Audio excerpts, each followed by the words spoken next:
General Hospital will reveal beneath the shimmering lights of the nurses' ball, where glamour so often masks the true emotions simmering just beneath the surface. Molly and Cody could no longer conceal the feelings that had steadily, silently blossomed between them over the past several months. It was as if the elegant atmosphere, filled with laughter, champagne, and the glint of formal attire, had become the perfect veil for something far more fragile and real. Molly, radiant in her emerald gown, wore a smile that trembled somewhere between nervous anticipation and genuine hope. Standing beside her was Cody, clad in a sharply tailored tuxedo, exuding an awkward charm that betrayed the storm of emotions beneath his composed exterior. Every glance exchanged between them carried a weight built from countless moments, the late-night talks, the brief brushes of hands, the honest confessions whispered between two people too scared to admit what was truly growing in the space between them. Their connection had been forged in the quiet margins of their lives, carved from the shards of old wounds and the fragile hope of something better. Molly, still carrying the invisible bruises of her fractured relationship with TJ, found in Cody not only a distraction, but an anchor, someone who didn't demand explanations, who listened without judgment. Cody, long entangled in the aftermath of his complicated past with Sasha, felt an unfamiliar stillness around Molly, as though for the first time he was being seen without the weight of expectation. What had started as a tentative friendship, cautious and quiet, had evolved into a slow-burning intimacy neither of them could continue denying.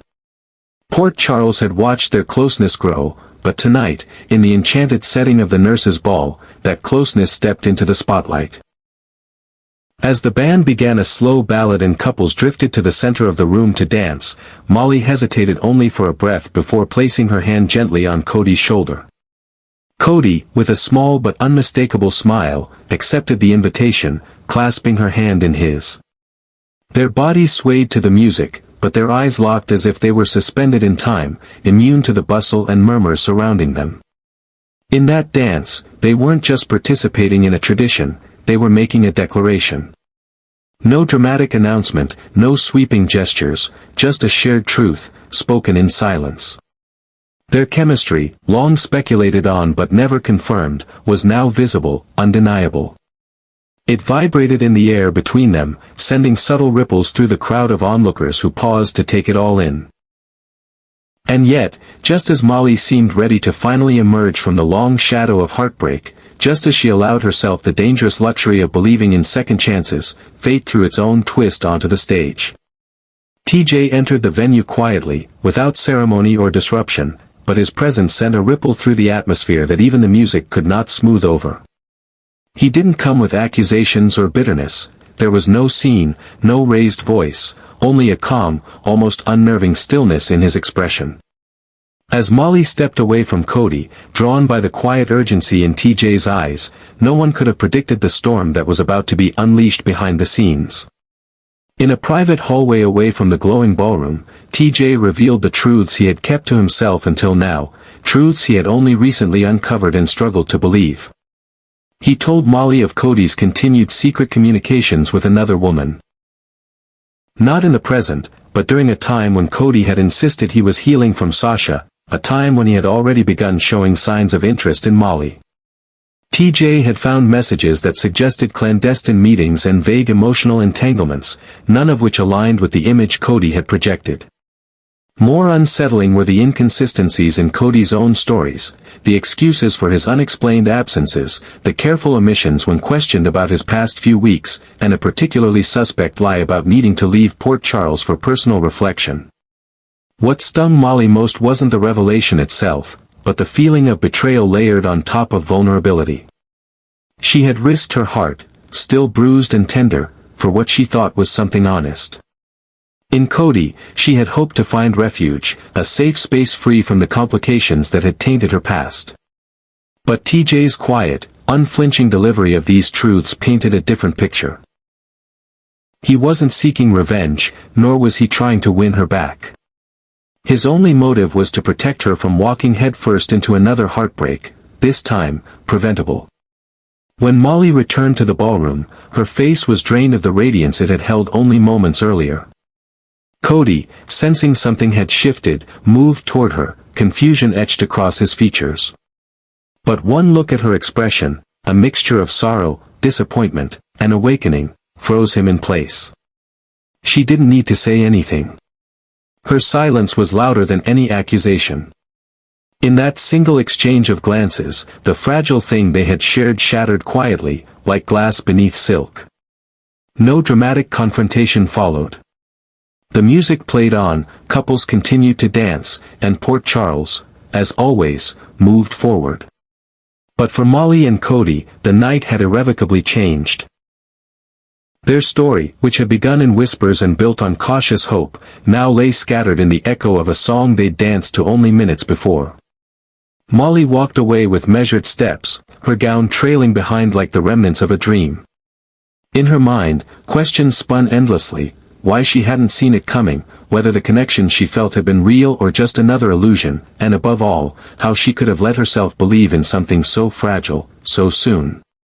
Cody remained behind, standing amidst the fading applause and glowing lights, his hands clenched at his sides. He wasn't angry at TJ, nor at Molly. The truth was, he was angry at himself. Angry that he had underestimated the weight of his past, that he had let something potentially meaningful slip through his fingers because he hadn't been brave enough to come clean. He had believed he could compartmentalize, that his old life wouldn't interfere with the new path he was trying to forge. But Port Charles had a way of peeling back masks, and tonight it had done so with painful precision. By morning, whispers of the previous night's events had already begun to circulate through town. The magical veneer of the nurses' ball had cracked, revealing another cautionary tale in its wake. Molly didn't report to work. Cody didn't show up at his usual haunts. And TJ, having delivered his truth, disappeared into the background once again, letting the consequences unfold without further interference.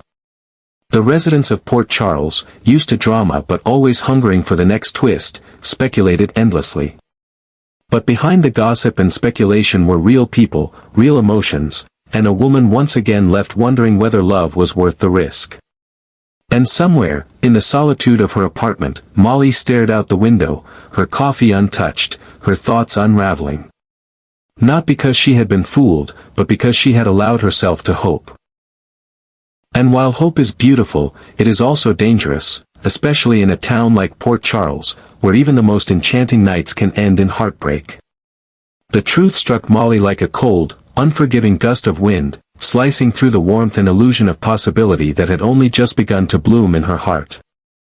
It extinguished, without mercy, the fragile sparks of hope that had flickered inside her throughout the evening. What she had believed might be a new beginning, a fresh start, a chance to rediscover herself in the comforting presence of someone who had seemingly seen her for who she was, now crumbled beneath the weight of betrayal. But it wasn't the kind of betrayal that came from an ex-lover like TJ, whose relationship with her had already run its course. This was deeper, more personal. Cody, the man she had let into her life at a time when she was most uncertain and vulnerable, the one she thought might understand her better than anyone else ever had become the very source of her renewed pain. She re-entered the ballroom with steady steps but a heart that was anything but composed.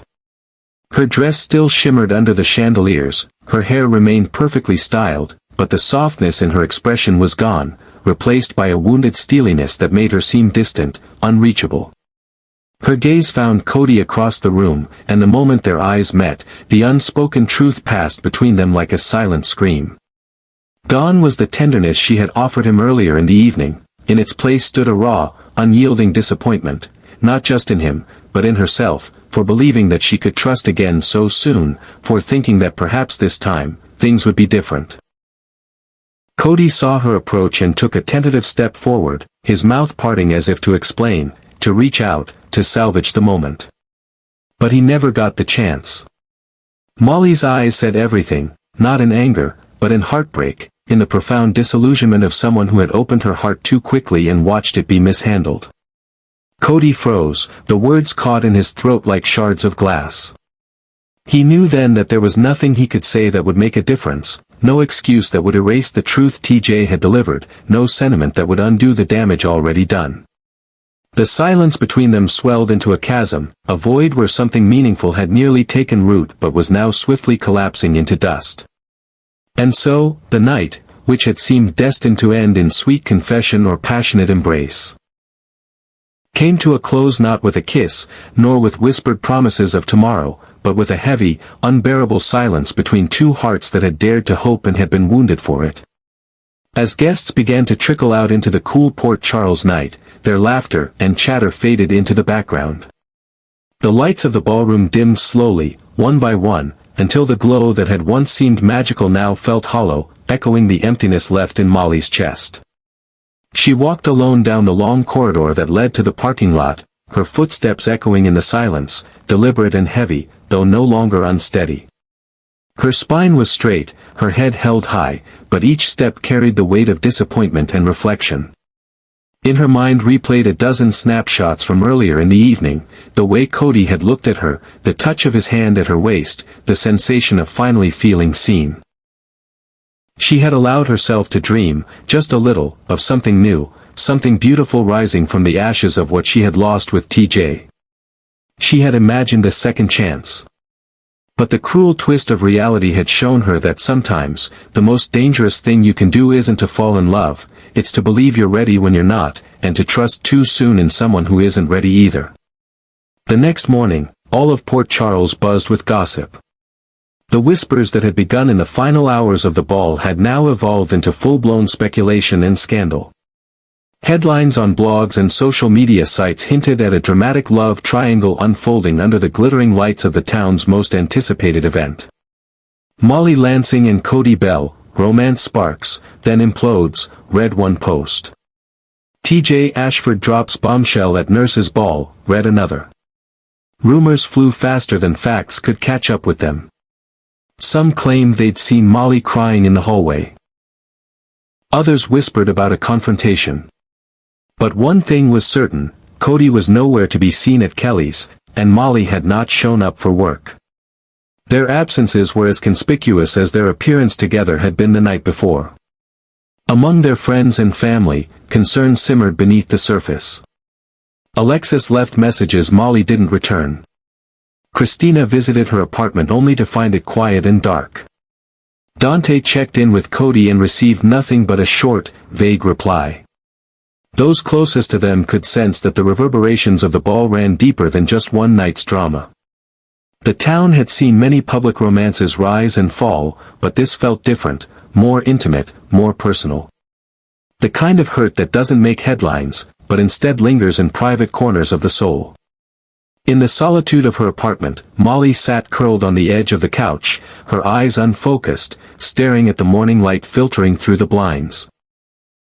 Her coffee sat untouched on the table beside her, growing cold just like the fragile optimism that had sustained her the night before. She wasn't crying. The tears had already come and gone, silent and fierce, in the early hours of dawn. Now, there was only the stillness of realization. She was alone. Not in the way that came with solitude, but in the more profound way that came with clarity, the kind that reveals there are no shortcuts through healing, no substitutes for the hard work of rebuilding your own sense of self. TJ was no longer at her side. Cody had become a bruise she hadn't anticipated. And in this moment, Molly saw herself with piercing honesty.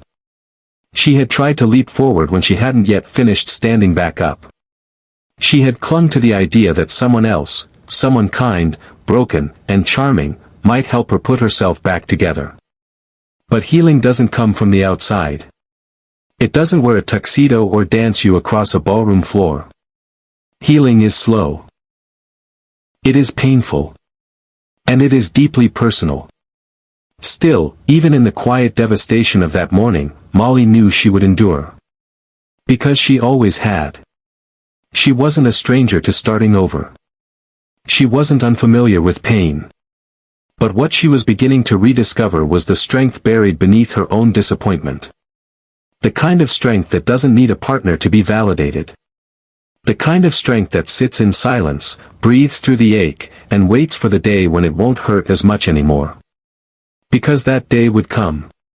It always does. And when it did, Molly would be ready, not for love, not for validation, but for herself.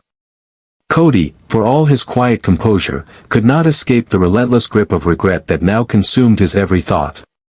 The weight of what he had done, or, more accurately, what he had failed to do, pressed on him with an intensity he had not anticipated. He hadn't just lost Molly, he had betrayed the first genuine connection he'd felt in years. In her, he had glimpsed a possibility, something fragile and real, something that could have anchored him amid the emotional chaos that had long defined his life. But instead of cherishing it, he had allowed the shadows of his past to fester and contaminate the present. He had carried secrets like souvenirs, unable to release them, unwilling to bear them, and now, the cost of that secrecy stood before him in the form of a woman walking away, her trust shattered. In the days that followed, Cody could no longer bear the familiar faces and familiar places of Port Charles. Everything he saw, the booths at Kelly's, the benches at the park, the corridors of the Metro Court, echoed with reminders of what had almost been. Each memory felt like a wound reopening, a silent accusation that whispered, "You could have had something true." So, with a heavy heart and a duffel bag packed more out of necessity than plan, he left the town without fanfare. No goodbyes, no explanations. Just distance. The only thing he knew how to give when everything else felt too tangled to fix. His departure was not a grand gesture, not a dramatic exit, but a quiet retreat of a man who had glimpsed the truth about himself and found it too painful to confront in the eyes of those who once believed in him. What haunted Cody most was not the failure of the relationship, but the realization of how deeply flawed he truly was. In his desperation to be seen as worthy, he had cloaked himself in partial truths, convinced that his intentions would be enough to absolve him. But Molly deserved more than good intentions. She deserved clarity, honesty, and a man who had done the inner work to meet her where she was, and Cody hadn't been that man. Not yet. The truth was, he had never fully faced the parts of himself that still ached, still feared abandonment, still sabotaged intimacy the moment it grew too close. In losing Molly, he had been forced to stare directly into the mirror, and for the first time, he couldn't look away. And yet, amidst the silence and the solitude of his self-imposed exile, Cody found the beginnings of something unfamiliar, introspection. With the noise of Port Charles behind him and the memories of the Nurses' Ball now softened by time, he began to unpack the parts of himself he had long ignored. It would take time, perhaps a lifetime, to grow into the man he wished he had been for Molly. But he held on to the faint hope that one day, when the past no longer held its sharp edges, and when they were both standing on firmer ground, their paths might cross again. Not under the glittering chandeliers of a crowded ballroom, not surrounded by secrets and unfinished wounds, but somewhere quiet. Somewhere honest. And maybe then, they could greet each other not as unfinished versions of themselves, but as people who had earned their peace.